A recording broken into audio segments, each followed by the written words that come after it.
নমস্কার বন্ধুরা, মেঘার সাথে বাঙালিয়ানার আরও একটি নতুন পর্বে আপনাদের সবাইকে স্বাগত। অনেক বন্ধুদের রিকোয়েস্টে আজ আপনাদের সঙ্গে শেয়ার করছি কড়াইশুঁটির কচুরির রেসিপি। অনেকেই জানিয়েছেন আমায় কচুরি বেলতে গেলে ভেতর থেকে পুর বেরিয়ে আসছে। তো আজকের এই রেসিপিটা যদি আপনারা একদম step by step thoroughly follow করেন তাহলে কিন্তু সেই সমস্যা আর হবে না।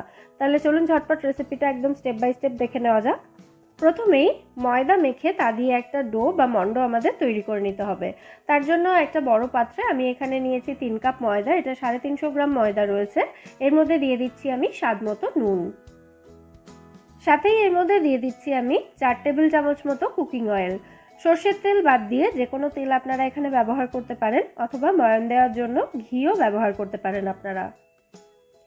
4 টেবিল চামচ মতো তেল দিয়ে দিয়েছি। তারপর প্রথমে চামচ দিয়ে এটাকে ভালো করে মিশিয়ে নিয়ে তারপর হাতের তালু দিয়ে এভাবে ঘষে ঘষে ময়ানটা ভালো করে দিয়ে নিতে হবে ময়দার মধ্যে। যত ভালো ময়ান দেওয়া হবে তত ভালো কিন্তু কচুরি ফুলবে।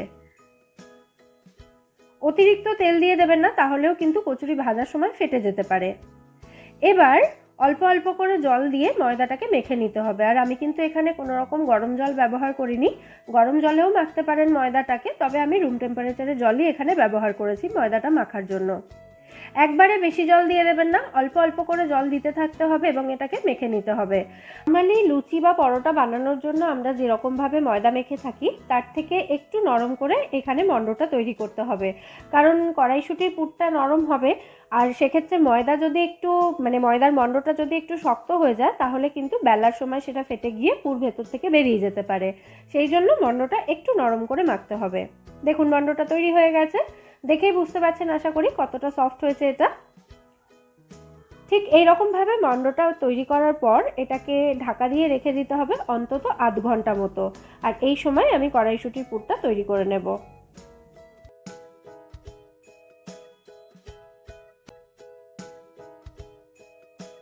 কড়াইশুঁটির পুরটা তৈরি করার জন্য হাফ কেজি কড়াইশুঁটি ছাড়িয়ে আমি দানাগুলো বের করে রেখেছি একটা বাটিতে। এই দানাগুলোকেই আমাদের একদম মিহি করে বেটে নিতে হবে। আর বাটার সময় এর মধ্যে দিয়ে দিতে হবে স্বাদ মতো কাঁচা লঙ্কা এবং 1 ইঞ্চ মতো আদা। আদাটাকে আমি ছোট ছোট টুকরো করে কেটে নিয়েছি। এবার সামান্য জল দিয়ে একদম মিহি একটা পেস্ট এটা থেকে তৈরি করে নিতে হবে।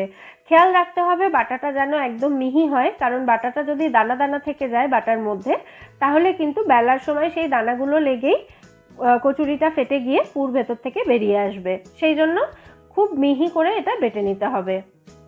এবার এই পেস্টটাকে আমাদের ভেজে নিতে হবে। তার জন্য একটা কড়াইতে আমি এখানে 1 টেবিল চামচ মতো সর্ষের তেল দিয়েছি। তেলটা ভালো করে গরম হয়ে গেলে ওর মধ্যে আমি 1/4 টিস্পুন মতো হিং দিলাম। হিংটাকে 5 সেকেন্ড মতো একটু ভেজে নিয়ে তারপর কড়াইশুঁটি বাটাটা এখানে দিয়ে দিতে হবে। যাদের হিঙের গন্ধ পছন্দ নয় তারা হিংটা অ্যাভয়েড করতে পারেন, তাতে কিন্তু কোনো অসুবিধা নেই। তেলের মধ্যে কড়াইশুঁটির পেস্টটা দিয়ে খুব ভালো করে নাড়াচাড়া করে এটাকে তেলের সাথে মিশিয়ে নিতে হবে। প্রথমে 1 মিনিট এটাকে এভাবেই ভেজে নেওয়ার পর এর মধ্যে দিয়ে দিতে হবে স্বাদ মতো নুন। এই বাটাটা কিন্তু আরেকটু শুকিয়ে যাবে, সেই জন্য নুনের পরিমাণটা সেই বুঝেই দিতে হবে। চাইলে নুনটা একদম শেষেও দিতে পারেন। 1 পিঞ্চ মতো হলুদ গুঁড়ো দিলাম এখানে আমি, জিরে গুঁড়ো দিলাম হাফ টিস্পুন, আর হাফ টিস্পুন মতো দিলাম ভাজা মশলা গুঁড়ো।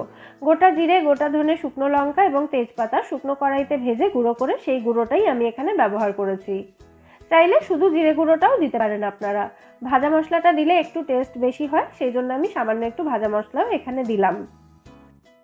এবার মিডিয়াম ফ্লেমে রেখে কনস্ট্যান্ট এভাবে নাড়াচাড়া করতে করতে এটাকে রান্না করে নিতে হবে পুরটা পুরোপুরি শুকিয়ে আসা পর্যন্ত। দেখুন এটা একদম এরকম শুকিয়ে এসছে। এই সময় আমি এর মধ্যে দিয়ে দিচ্ছি 1/4 টিস্পুন মতো চিনি। চিনি দেওয়াটা কিন্তু টোটালি অপশনাল, চিনি নাও দিতে পারেন।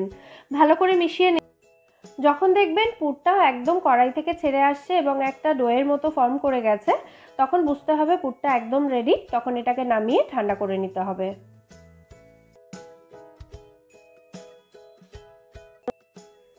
এদিকে আমাদের ময়দার মন্ডটা রেস্টে রাখা ছিল প্রায় 45 মিনিট হয়ে গেছে। তারপর এটাকে নিয়ে আমি চলে এসেছি। ময়দার মন্ডটা আরও একবার হাত দিয়ে আমি এভাবে একটু ঠেসে নিচ্ছি। তারপর এর থেকে সমান সাইজের কতগুলো লিচি আমি কেটে নিয়েছি এখানে। আর এদিকে আমাদের কড়াইশুঁটির পুরটাও একদম ঠান্ডা হয়ে গেছে। পুরটা পুরোপুরি ঠান্ডা হয়ে গেলে তারপরেই কিন্তু সেগুলো দিয়ে কচুরি তৈরি করবেন। একটা লিচি আমি হাতের মধ্যে নিয়ে নিয়েছি। যেরকম আমরা লুচি বানাই তার থেকে একটু বড় সাইজের আমি লেচি কেটেছি। তারপর এটাকে এরকম বাটির মতো তৈরি করে নিচ্ছি। সাইডটায় বুড়ো আঙুল দিয়ে প্রেস করবেন, সাইডটা যাতে একটু পাতলা হয় সেটা খেয়াল রাখবেন, মাঝখানটা মোটা রাখতে হবে। তারপর পুরের একটা ছোট্ট বল বানিয়ে ঠিক মাঝখানটায় রেখে পুরটাকে একটু ভেতর দিকে চাপ দিয়ে পুরো মুখটা এভাবে বন্ধ করে দিতে হবে লেচিটার।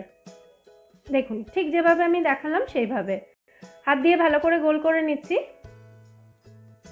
তারপর একটা থালার মধ্যে আমি একটু তেল নিয়ে নিয়েছি, দেখতেই পাচ্ছেন। তেল মাখিয়ে এই থালাটার মধ্যেই প্রথমে লেচিগুলো আমি বানিয়ে রেখে দেব, তাতে এই লেচিগুলো আর থালার মধ্যে আটকে যাবে না, সেই জন্য থালার মধ্যে আমি তেল মাখিয়ে নিয়েছি। একই রকমভাবে আরও একটা লেচির মধ্যে আমি পুর ভরে দেখিয়ে দিচ্ছি। এখানে আমি প্রথম দুটো লেচিতে এখানে হাত দিয়ে পুর ভরেই দেখিয়ে দিলাম, তবে যদি আপনাদের মনে হয় যে হাত দিয়ে পুর ভরলে লেচির ওপরটাতেও একটু পুর লেগে যাচ্ছে, সেটা দেখতে খারাপ লাগবে, তাহলে একদম নির্দ্বিধায় পুরটা চামচ দিয়েই ভরতে পারেন। যেভাবে আপনাদের কাজ করতে সুবিধা হবে সেভাবেই এটা করতে পারেন। হাতের মধ্যে লেচিটাকে একটু গোল করে নিয়ে তারপর হাতের তালু দিয়ে একটু চ্যাপটা করে আমি এই লেচিটাকেও রেখে দিয়েছি। আর প্রত্যেকটা লেচিতে পুর ভরা হয়ে গেলে এগুলোকে ঢাকা দিয়ে রেখে দেবেন। আমি যেহেতু ভিডিওতে দেখাচ্ছি তাই 2-3টে আমি এখানে প্রথমে খোলা অবস্থাতেই রেখেছি। ঢাকা না দিলে কিন্তু হাওয়া লেগে লেচির ওপরটা মানে ওপরের সারফেসটা একটু ড্রাই হয়ে যেতে পারে, তাতে এগুলো বেলতে অসুবিধা হতে পারে।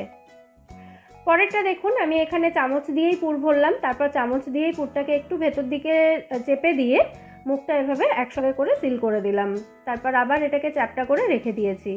এইভাবে কয়েকটা লেচিতে আমি পুর ভরে রেডি করে নিয়েছি। এর থেকে বেশি আর বানাতে হবে না আমাকে কচুরি, তার কারণ আমার ফ্যামিলি মেম্বার কম। আপনারা নিজেদের হিসেব মতো কচুরির জন্য প্রিপেয়ার করে নেবেন লেচি এবং পুর দিয়ে।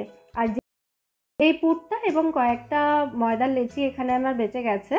বেঁচে যাওয়া পুরটা আপনারা যে কোনো এয়ারটাইট কন্টেনারে ভরে সেটাকে ফ্রিজে স্টোর করে রাখতে পারেন। 2 দিন এটা ভালো থাকবে, মানে 2 দিন পর্যন্ত এটা দিয়ে আপনারা কড়াইশুঁটির কচুরি তৈরি করতে পারবেন। লেচিগুলো রেডি হয়ে গেছে, এবার আমি এগুলোকে বেলে দেখিয়ে দিচ্ছি। আমি একটা বেলুন চাকি নিয়ে নিয়েছি লেচিগুলো বেলে নেওয়ার জন্য, আর বেলার জন্য এখানে অল্প পরিমাণ তেল একটা ছোট বাটিতে নিয়ে নিয়েছি। প্রথমে এই বেলুন চাকির মধ্যে একটু তেল মাখিয়ে নেব। এবার একটা লেচি নিয়ে সেটাকে চাকির ওপরে রেখে আঙুল দিয়ে এভাবে চেপে চেপে লেচিটাকে একটু ফ্ল্যাট করে নিতে হবে বা একটু চ্যাপটা করে নিতে হবে, যাতে ভেতরে থাকা পুরটা চারিদিকে ছড়িয়ে যায়। তাহলেই দেখবেন বেলতে গিয়ে এটা আর ফাটবে না। তারপর এটাকে একদম হালকা হাতে বেলুন দিয়ে চাপ দিয়ে এরকমভাবে বেলে নিতে হবে। আর এক এক পিঠকে একবার এভাবে ওপরে তুলবেন, একবার নিচে টেনে দেবেন, তারপর আবার উল্টে দিয়ে এটাকে ওপরে টানবেন, নিচে টানবেন, তাহলেই দেখবেন খুব সহজেই এটা বেলা হয়ে যাবে। বেলা হয়ে গেলে একটা তেল মাখানো থালার মধ্যে এটাকে আমি রেখে দিলাম। একসাথে বেশ কয়েকটা লেচি আমি এখানে বেলে নিয়ে তারপর ভেজে আপনাদেরকে দেখিয়ে দেব। আমি এটাকে একটু তেল মাখিয়ে নিলাম পরের লেচিটাকে, কারণ আগের লেচিটাকে তেল মাখাইনি, তার কারণ হচ্ছে বেলুন চাকির মধ্যে একটু তেল মাখানো ছিল, সেই তেল দিয়েই এটা বেলা হয়ে গেছিল। পরের লেচিটাকে প্রথমে আমি তেলে ডুবিয়ে আগের মতোই চ্যাপটা করে নিয়েছি, তারপর এটাকে বেলুন দিয়ে আগের মতোই বেলে নিয়েছি।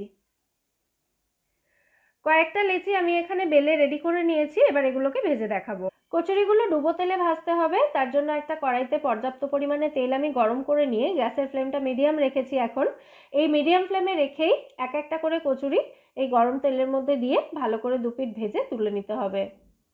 কচুরিটা তেলে দেওয়ার পর দেখুন একটা খুন্তি বা স্প্যাচুলা দিয়ে এটাকে আমি বারবার নাড়াচাড়া করে দিচ্ছি, আর কচুরিটা কিন্তু খুব সুন্দর ফুলে উঠেছে। এইভাবেই বারবার 2 পিঠ উল্টে পাল্টে এটাকে ভেজে নিতে হবে। একই রকমভাবে বাকি সমস্ত কচুরিগুলো আমি ভেজে তুলে নিচ্ছি। আর সবকটা কচুরি দেখুন খুব সুন্দর ফুলছে।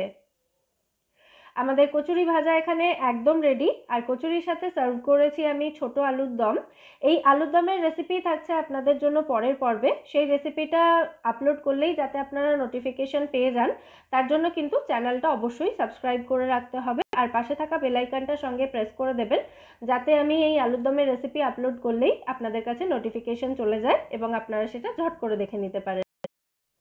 গোটা আলু দিয়ে আলুর দম করলে অনেক সময় দেখা যায় আলুর ভেতরে নুন মশলা এগুলো ভালোভাবে ঢুকতে পারে না। তাই এই সমস্ত সমস্যার সমাধান নিয়ে থাকছে আগামী পর্বে আলুর দমের রেসিপি। আর আজকের এই কড়াইশুঁটির কচুরির রেসিপি যদি আপনাদের ভালো লেগে থাকে ভিডিওটাকে অবশ্যই একটা লাইক এবং শেয়ার করবেন, কারণ আপনাদের প্রত্যেকটা লাইক কিন্তু আমায় ভীষণভাবে ইন্সপায়ার করে, তাই অবশ্যই লাইক করবেন। ফিরে আসবো নতুন কোনো রেসিপি নিয়ে। সবাই সুস্থ থাকবেন, ভালো থাকবেন এবং সবাইকে খুব ভালো রাখবেন।